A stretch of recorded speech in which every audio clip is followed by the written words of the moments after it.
It's very difficult to explain to people what it means to live as a fugitive.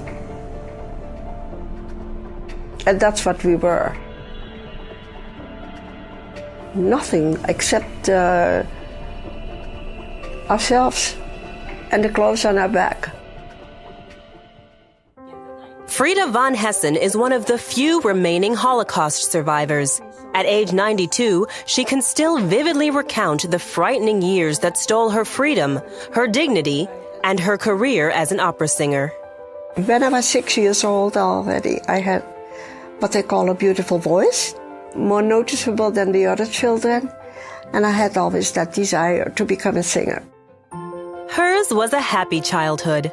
Frida was born in 1915 and grew up in Holland. The only daughter of affluent parents, Frida's father was an official in the Dutch army. Her mother, a singer, encouraged Frida's natural talent for opera. Frida became a rising star at the music conservatory, singing to sold-out audiences.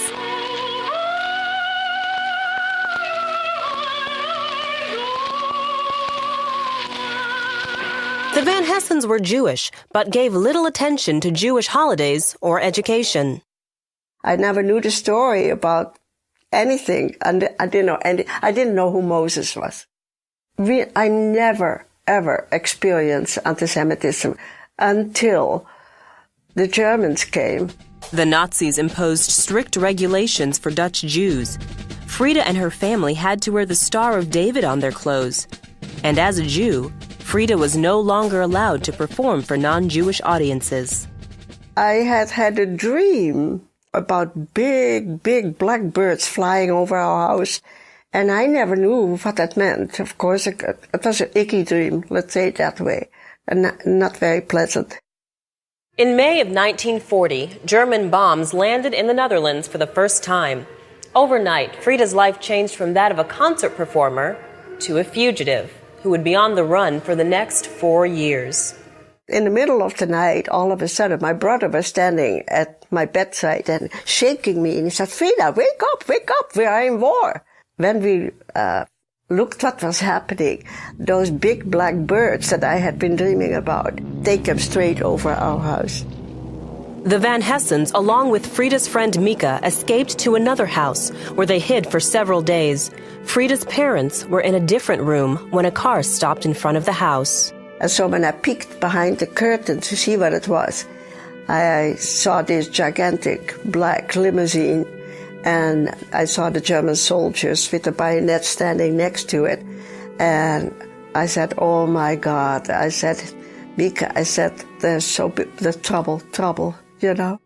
The Nazis captured Frida's parents, but didn't find Frida or her friend. Frida didn't know it at the time, but her parents were led to Auschwitz, the most notorious death camp where over 1 million Jews were murdered at the hand of the Nazis. The last time I saw my parents with the bayonet in the back, passing by my window, they never looked up. They were terrified to betray us, I'm sure. So they looked straight forward. And then, of course, then I collapsed and I screamed. I just lost it totally. From that day until the war ended, Frida and Mika lived in terror. They hid in 8 different locations provided by sympathetic non-Jews. Whenever they suspected discovery, they ran to another hiding place. The most fearful part of the whole thing was actually that we were 24 hours not knowing what is going to happen next. Like we were always whispering. We couldn't trust anybody. You know, you couldn't even trust family. You never knew. It could come from any side. Did you ever just feel like giving up? No. Actually, I did my exercises. I had an itsy tiny little bit of a lipstick, like a sample. I put some lipstick on every day. I did my ballerina exercises. And I wanted to look very pretty when the war was over, that I was knowing that I was going to be Frida. And I always said, if they want me, they have to kill me because they can't get me alive. For 4.5 years, Frida fought to survive. Then one day, it all ended. Let us pray that peace be now restored to the world, and that God will preserve it always. These proceedings are closed. We were just all of a sudden told that the war was over, when the bomb came on Japan. There was just a total rejoicing. The flags went up, the people were dancing in the street, everybody went crazy because there was peace, okay? But we were so afraid. We had been so long in this one room that when we were out and we had no roof over our head, right? But I was so petrified to look up. I was afraid of the sky. I was afraid of the stars. I was just so scared. It was so big. And so, I guess that's how people feel that are lifetime in prison or something like that. It was very strange to be able to buy things and to go places. It was just a miracle. Did you ever think you'd live to see that day? No, it's something very hard to describe, when you have been so void of everything, void of associations, and void of food, and void of liberty, void of my own art. I had lost totally my memory where it came to my music. It took years for Frida to pick up the pieces of her life. Nearly all of the people and places she knew were gone. 6 million Jews had been killed. This rubble was all that remained of Frida's home. And from this family photo, only 5 members, including Frida, survived the Holocaust. Canadian soldiers were stationed in the area, and Frida caught the eye of one young Christian man, Keith Saunders. I thought he was handsome. Also thought he was very arrogant. The two married and planned to move to Canada. That's when Frida's uncle made a strange suggestion. He started saying to me that I should become a Christian. And it really blew my mind. So I told him, I said, what are you talking about?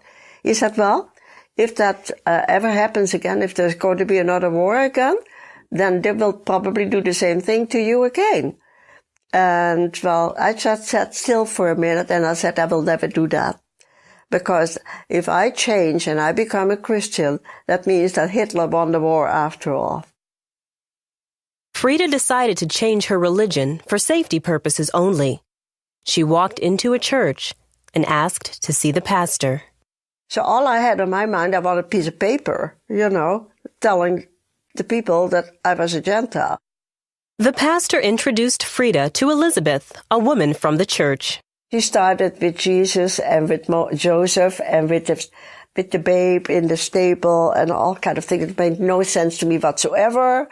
And I thought she'd lost it. And I said, I told her, I thought you were an intelligent person. How can you believe all this nonsense? Elizabeth asked Frida to read Isaiah chapter 53 and Psalm chapter 22 in her free time.